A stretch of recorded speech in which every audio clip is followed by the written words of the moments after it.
അതായത് മതം അവിടെ ഉണ്ട്, ശരി.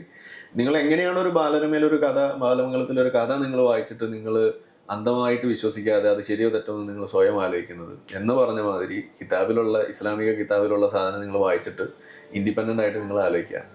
ചിന്തിക്കുന്നവർക്ക് ദൃഷ്ടാന്തം ഉണ്ട് എന്നാണല്ലോ ഇസ്ലാം പഠിപ്പിക്കുന്നത്. അപ്പോൾ ആ ദൃഷ്ടാന്തം കിട്ടുമോ നോക്കുക.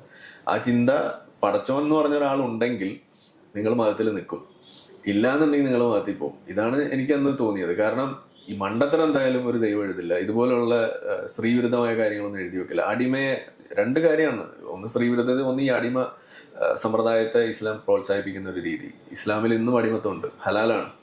അപ്പം അങ്ങനെ ഈ രണ്ട് സാധനമാണ് പ്രധാനമായിട്ട് നമ്മൾ മനസ്സിലേക്ക് വരുന്നത്. അപ്പം ഇങ്ങനെ കാണാൻ തുടങ്ങിയപ്പോഴാണ് ഇത് പതിയെ പതിയെ നമുക്കിത് മനസ്സിലാവും. അപ്പം നമ്മൾ കൂടുതൽ, ഇപ്പോൾ രണ്ടാമത്തെ മാരേജ് കഴിഞ്ഞ സമയമാണ്, അപ്പോൾ അവരുമായിട്ട് കൂടുതൽ നമ്മൾ സംസാരിക്കുമ്പോൾ നമ്മൾ കുറേയും കൂടി ഒരു ഭർത്താവ് എന്നുള്ളൊരു ലെവലിൽ നിന്ന് മാറി കുറേയും കൂടി ഒരു ഫ്രണ്ട് എന്നുള്ളൊരു ലെവലിലേക്ക് നമ്മൾ മാറാൻ തുടങ്ങി.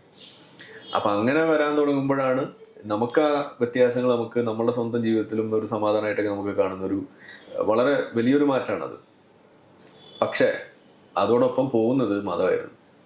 കാരണം മുഹമ്മദ് നബി നടത്തിയ സ്ത്രീവിരുദ്ധമായ കാര്യങ്ങൾ, വളരെ മോശമായിട്ടുള്ള പല പ്രവൃത്തികൾ, അടിമയെ വെക്കുന്നതും അവരെ ലൈംഗികമായിട്ട് ഉപയോഗിക്കുന്നതും അതുപോലെ സ്വന്തം ഭാര്യമാരോട് കാണിക്കുന്നതെല്ലാം നമ്മൾ കാണുകയാണ്. അപ്പം ഇങ്ങനെ ഓരോന്നോരോന്ന്, പിന്നെ ഇതിനൊക്കെ കൂട്ടുപിടിക്കുന്ന ഒരു പടച്ചോനും ഇങ്ങനെ കാണാൻ തുടങ്ങിയപ്പോൾ മനസ്സിലായി മതം ഇത് നമ്മൾ വിചാരിച്ച സാധനമല്ല. മാടമ്പള്ളിയിലെ യഥാർത്ഥ രോഗി ആരാണെന്നുള്ളത് അപ്പം നമുക്ക് പിടികിട്ടേ. അങ്ങനെയാണ് ഈ സാധനം ഇത് നമുക്ക് പറഞ്ഞതല്ല എന്ന് മനസ്സിലാക്കി. ഇതൊരു ദൈവമല്ല പറഞ്ഞത്, ഇങ്ങനെ ഒരു ദൈവത്തിന് പറയാൻ കഴിയില്ല, അങ്ങനെ പറഞ്ഞിട്ട് ആ ദൈവം ഒരു ദൈവമല്ല എന്ന് മനസ്സിലാക്കി നമ്മൾ അതിൽ നിന്ന് നമ്മളുടെ ഒരു ഇതിലേക്ക് ചുരുങ്ങുന്നത്. അപ്പോൾ അവിടെ നമുക്ക് മനസ്സിലാവുകയാണ് ഇതൊരു ഹ്യൂമൻ റൈറ്റ്സ് വയലേഷൻ, അതിൽ സ്ത്രീവിരുദ്ധത തന്നെയാണ് ഇതിനകത്ത്.